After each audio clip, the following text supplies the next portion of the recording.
Certificate دے دیا کہ جہاں تم ذکر کرنے بیٹھ گئے، تلاوت کر رہے ہو یا تیسرے کلمے کی تسبیح پڑھ رہے ہو، سبحان اللہ الحمدللہ پڑھ رہے ہو، جب تم مجھے یاد کرنے بیٹھ گئے سمجھو کہ میں نے تمہیں یاد کر لیا۔ دنیا والوں کو کہنا پڑتا ہے، جن سے تعلق ہوتا ہے نا، یاد کر رکھنا، فون ان کرنا، ملاقات کرنے آنا، ارے ہم کو بھی یاد کر لینا کبھی۔ اور اللہ آگے سے کہہ رہا ہے کہ تم نے یاد کر لیا تو گویا میں تم کو یاد کر رہا ہوں۔ کیا تعلق ہے اس رب کا؟ یعنی قرآن کی آیت میں 100% یہ اعلان بالکل یقین کے ساتھ اللہ نے کر دیا کہ میرے بندے جب تو مجھے یاد کرنے بیٹھ جائے گا یہ سمجھ کے میں تجھے یاد کر رہا ہوں۔ دنیا میں ایسا تعلق کوئی کسی کا نہیں ہے، ہمیں کہنا پڑتا ہے کہ یاد کرنا تو سامنے والا یاد کرتا ہے، لیکن اللہ آگے سے کہہ رہا ہے کہ تم ذکر کرو گے تو میں تمہیں یاد کر ہی رہا ہوں۔ تو ایک تفسیر تو یہ کرتے ہیں جو مشہور ہے کہ میرے بندے تو فرش پر زمین پر مجھے یاد کرے گا میں تجھے عرش پر یاد کروں گا، تو انسانوں کے مجمع میں مجھے یاد کرے گا میں فرشتوں کے مجمع میں تجھے یاد کروں گا، تو گنہگاروں کے بیچ میں مجھے یاد کر رہا ہے، میں بالکل معصوم اور پاک مخلوق جو فرشتے ہیں جن کے اندر گناہ کرنے کی طاقت ہی نہیں ہے، بڑے پاک اور معصوم لوگ ہیں فرشتے، ان کے درمیان تجھے یاد کروں گا۔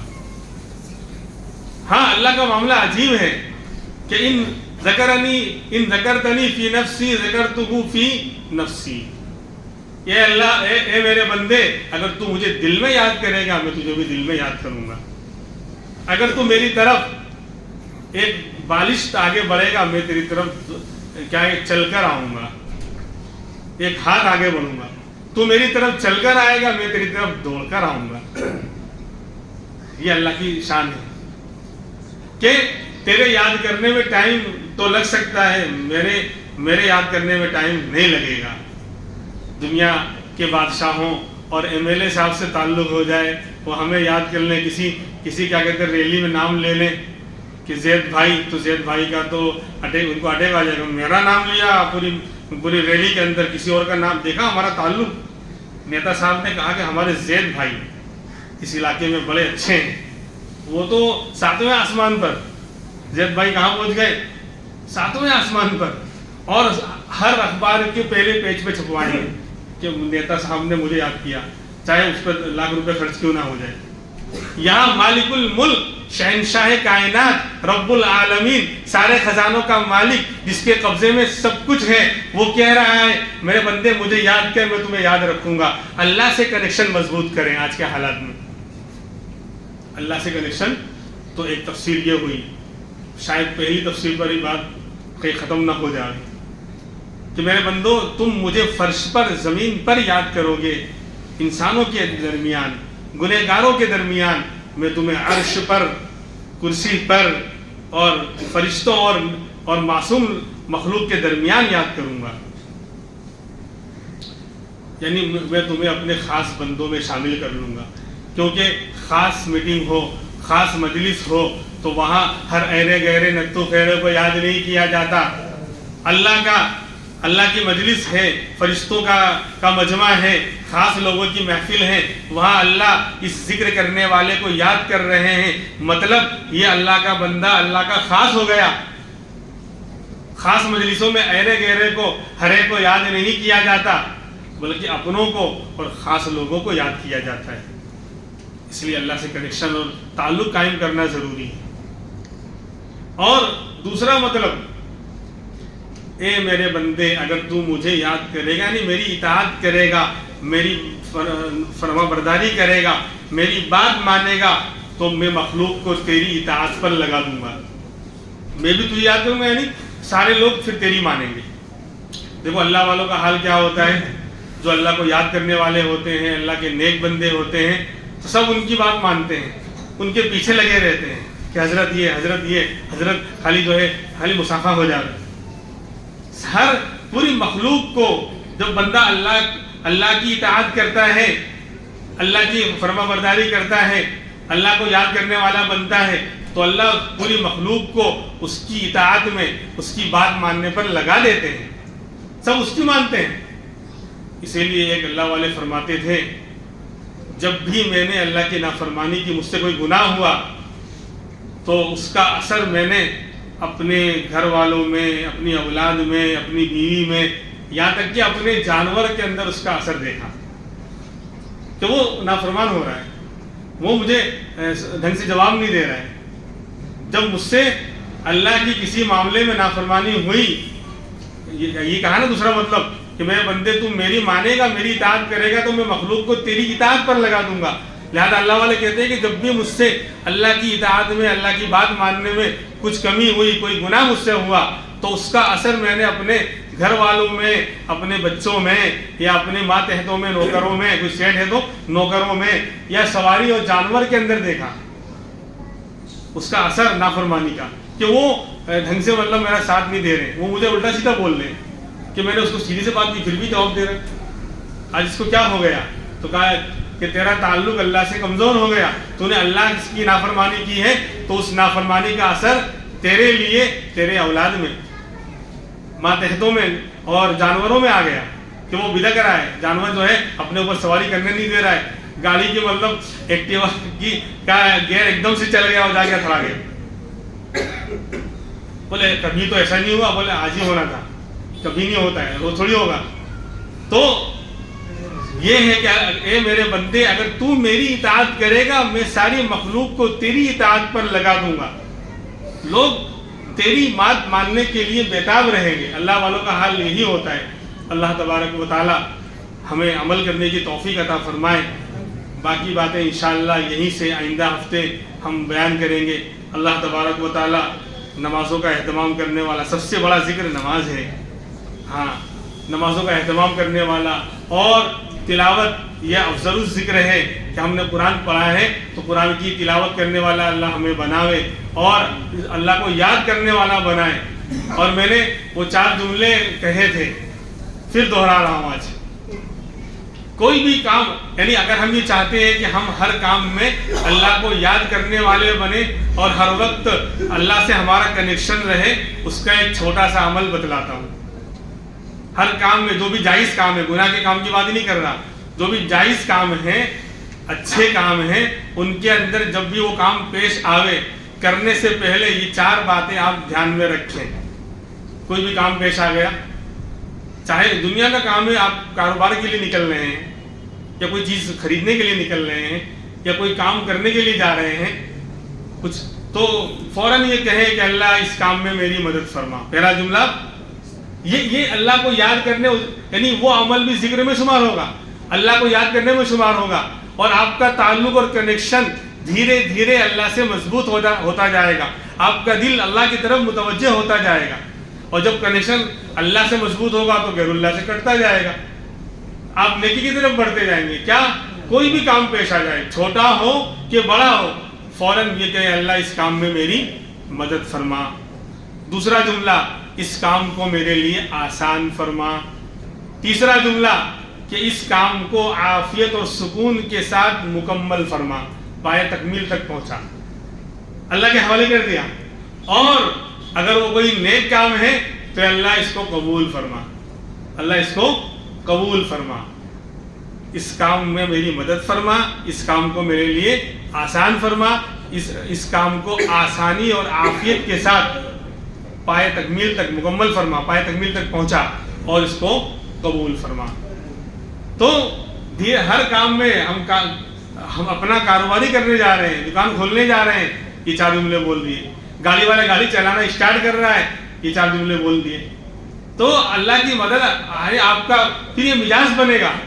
میں چھوٹی چیز خرید رہا ہوں، 10 روپے کی چیز خرید رہا ہوں، ابھی بولتا ہے تو یوں گیا یوں لے کر آیا، یوں گیا یوں لے کر نہیں آیا، یوں گیا اور دواخانے پہنچ گیا، یوں گیا اور ادھر سے یوں آیا، اور یوں نہیں لے گیا، ادھر لے گیا دواخانے۔ اللہ کی مدد نہیں ہوگی تو کچھ چھوٹا کام بھی نہیں ہو سکتا، اور اللہ کی مدد آ گئی تو بڑے سے بڑا کام بھی آسان ہو سکتا ہے۔ اس لیے یہ نہ سمجھے کہ یہ تو ابھی میں کر کے آتا ہوں، تو کہا کہ ابھی ہی نہیں ہوگا۔ اللہ کہتا اب دیکھ، اب تو ابھی کر کے دکھا، بڑا اپنے اوپر تجھے فخر ہے نا، تو یہ مزاج بنے گا۔ چھوٹے جب بڑے کاموں میں ہم شروع کریں گے تو چھوٹے ہر کام کے اندر یہ مزاج بنے گا، اور ہمارا کنیکشن، تعلق اللہ کی طرف، نگاہ اللہ کی طرف جائے گی۔ اللہ تبارک و تعالی عمل کی توفیق عطا فرمائے۔ وآخر دعوانا الحمدللہ رب العالمین۔